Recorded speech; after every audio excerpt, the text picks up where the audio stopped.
Hola, ¿qué tal mis amigos de Únicamente Fútbol? Aquí estamos en la pantalla de Foot TV con un nuevo programa en directo desde los estudios de iFilm en Barrio Escalante, que se ha convertido en nuestro hogar, lugar de tecnología. Si usted quiere hacer podcast, programas como este o cualquier producción audiovisual, iFilms es el mejor lugar para que usted desarrolle cualquier tipo de proyecto de comunicación. Hoy con un programa donde vamos a hablar del fútbol femenino, las realidades de esta disciplina, las cosas buenas, las cosas no tan buenas y la verdad de muchas situaciones que se han presentado en torno al fútbol femenino. Nos acompaña don Víctor Hugo Alfaro, expresidente del fútbol femenino, y también don Randall El Chique Breno. Don Víctor, ¿qué tal?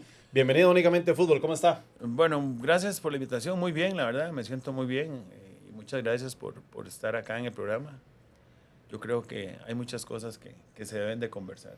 Así es. Chiqui, ¿qué tal? Bienvenido. Minor, gusto saludarte nuevamente como todos los jueves. Y don Víctor, por favor, para nosotros es un placer que esté con nosotros y que podamos evacuar o aprender mucho de lo que es el fútbol femenino.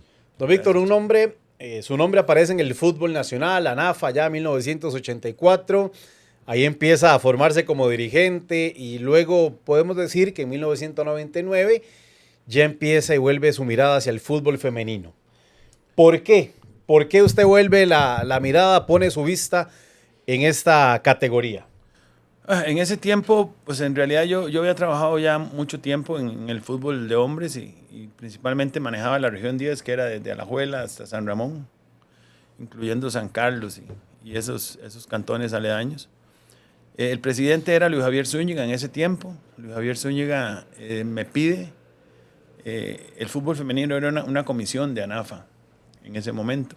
Entonces él me pide que le ayude a un par de señores que trabajan en el fútbol femenino. Era don Franklin Monasterio y un señor de apellido Alfaro, que prácticamente tenían como 75 años cada uno. Entonces él me pide que por qué no les ayudo, porque ellos se reúnen a las 3 de la tarde y yo, como teníamos una empresa familiar, yo podía como venir más temprano y ayudarle, que nadie le podía ayudar. Y aparte que nadie quería meterse mucho en ese tema. Entonces, pues yo acepté el reto, llegué y le dije a don Franklin que el presidente me ha enviado para que le ayudara. Don Franklin me abrió las puertas y me dijo, había, no sé, unos 4 equipos en ese momento. Y generalmente se desenvolvían como en las fiestas, en los turnos, como que hacían partidos como de presentación. Decía don Franklin que eran los espectáculos que él tenía para los pueblos. Y ahí comenzamos a trabajar. Yo traía una escuela muy clara de lo que era el fútbol de hombres, donde nosotros en ese momento manejábamos 22 regiones en este país, más de 3,000 equipos de fútbol de hombres en todas las divisiones. Entonces yo le comenzaba a decir a don Franklin que había que hacer torneos de primera edición, pero que había que fomentar las ligas menores. Y ahí comenzamos a generar, a hacer reglamentos, porque en realidad pertenecíamos a ANAFA. Y ya en el 99 hicimos, cuando la FIFA intervino prácticamente en la federación y cambiaron los estatutos, pues ahí se luchó por espacios. Y ya entonces ya yo formé, porque tengo que decirlo así, yo formé la asociación que se llama ADELIFE, que es la que se encarga ahora de la primera división. Había quedado en los estatutos de la federación que después de 5 años las organizaciones tenían que convertirse en entidades de segundo grado, de tercer grado. Y era una obligación prácticamente, lo que había quedado como un transitorio.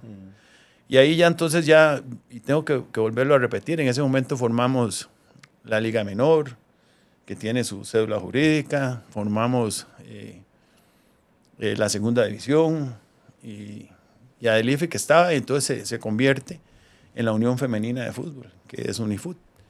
Y ya afiliados a la Federación de Fútbol en el año 99, don Franklin Monasterio es el primer presidente de esa asociación. Creo que él se lo merecía porque era una persona que había trabajado mucho tiempo. Ya después don Franklin tuvo un pequeño accidente, como que lo habían asaltado un día y tuvo algunos problemas de salud. Y él dejó de ser presidente en el 2001. En el 2001 me convierto yo en presidente hasta el 24, que decidí no postularme más, por situaciones que se dieron prácticamente políticas, ¿verdad? Que comenzaron a generarse desde la Federación de Fútbol. Pero bueno, yo creo que cuando la novia está bonita, muchos quieren ¿Lo invitaron a salir? Sí, claro que me invitaron a salir. Me invitaron a salir directamente en la Federación. Me invadieron prácticamente la liga, personas de otras ligas, haciendo situaciones muy, muy complicadas. Y entonces yo soy de las personas que tampoco me quedo donde voy a generar problemas. Hablé con los directivos de la liga, hablé con el presidente de la federación y le dije que yo me retiraba y ellos aceptaron, pues quédate vos de fiscal, Víctor, para que veas un poco ese tema ahí. Y ya después comenzó a generar hasta problemas el ser fiscal de la institución. Y bueno, recibí cartas hechas en la federación, mandadas a la prensa. Yo no puedo creer que el fútbol se preste para esas cosas. A la gente que es deshonesta hay que decírselo en la cara. No malinformar con emisarios y con situaciones así. Pero bueno, yo creo que yo, por lo menos en lo personal, me siento muy satisfecho con lo que se realizó. Me parece que mucha gente se integró a ese proyecto. No solo aquí en la gran área metropolitana, sino a nivel de las islas, por ejemplo, la isla de Chira, en Guanacaste, en Punta Arenas, porque en realidad yo había andado todo este país con el fútbol de hombres, entonces tenía toda la enseñanza y entonces fue lo que hice, en realidad hacer una estructura muy parecida a la de ANAFA y que sigue creciendo en la actualidad y yo le doy gracias a mucha gente que me ayudó, mucha gente que era de fútbol de hombres y que decidieron pasarse a trabajar con el fútbol femenino. Y eso a uno lo llena de satisfacción, porque uno no puede hacer las cosas solo, hay mucha gente que trabajó para que eso se llevara a cabo. Don Víctor, si nos devolvemos a ese momento en el que usted asume como presidente en ese 2021, ¿usted nos podría decir 3 cosas que usted se encuentra cuando usted asume el fútbol femenino en esa época? Bueno, me encuentro que no hay dinero. Me encuentro que las mujeres hasta utilizaban en selecciones nacionales las ropas de hombres. Me encuentro a mucha gente que no quiere ayudar al fútbol femenino, que le da pena trabajar en eso. Eran situaciones difíciles. Esas 3 cosas podemos mencionarlas. Una vez escuché a un gerente de un equipo que estábamos premiando un campeonato de primera división y me mandó a decir que no hiciera la premiación en la cancha porque las mujeres maltrataban el campo de juego. Esas frases nunca se me van a olvidar. Y en realidad ahí uno se da cuenta quién puede interesarle un tema como este. A mí el fútbol femenino me interesó porque yo era un enamorado del fútbol. Y yo creo que la gente que está enamorada del fútbol no le importa dónde se va a trabajar. En el fútbol se ha trabajado de gratis. A mí creo que el último año me daban como un viático para sufragar los gastos de gasolina y cosas como esas, ¿verdad? Pero en realidad mi carrera en ANAFA, por ejemplo, todo el tiempo la hice de gratis. En el fútbol femenino poniendo dinero muchas veces de mi bolsa, ¿verdad? También, porque el tema era muy complicado. ¿Vio recompensado ese esfuerzo, evidentemente de no recibir viáticos, menos un salario por lo que usted hacía, en otras cosas que le dio el fútbol, de llegar al comité ejecutivo, de evidentemente ir a las Copas del Mundo? Era una por otra, se puede ver así, don Víctor. Hay gente que lo ve malo, hay gente que lo ve bien. Me parece que es una recompensa al trabajo tesonero que hacen los dirigentes en el país. Los dirigentes de este país no son personas de corbata y de saco. Los dirigentes de este país, en realidad, los que forman el fútbol, es gente de canchas abiertas. El fútbol nace en las canchas abiertas de este país. Y la persona que ignore que el fútbol nace ahí, es muy difícil que pueda progresar el fútbol. Me parece que uno de los grandes problemas que tiene el fútbol en este momento es esa masificación que se daba. Por ejemplo, a Ronald Gómez yo lo conocí en la cancha del frente de mi casa, donde Juan Obando le cosía los zapatos porque era un zapatero y de ahí salió Ronald Gómez. Lo poníamos a jugar en tercera división con 14 años. A Eric Scott lo traje yo con 13, 14 años de Limón porque la mamá me rogaba que me lo trajera y me lo traje para la Alajuela y llego yo a la casa y me dice mi esposa, hey, ese chiquito, ¿quién es? Y le digo, es un chiquito, pero yo mañana lo llevo al estadio de la liga para que... Le digo que aquí está Eric, ya lo llevé y me dice, muy bueno, pero yo le digo, hey, ¿ustedes no le pueden dar? Me dice, no, se quedó casi 2 años en mi casa viviendo. Y esas situaciones, Eric salió a aclararlo un día y hablando y diciendo las cosas tal y como son. Porque algunas veces gente de Limón decía que yo me lo había traído, me lo había robado y lo había vendido.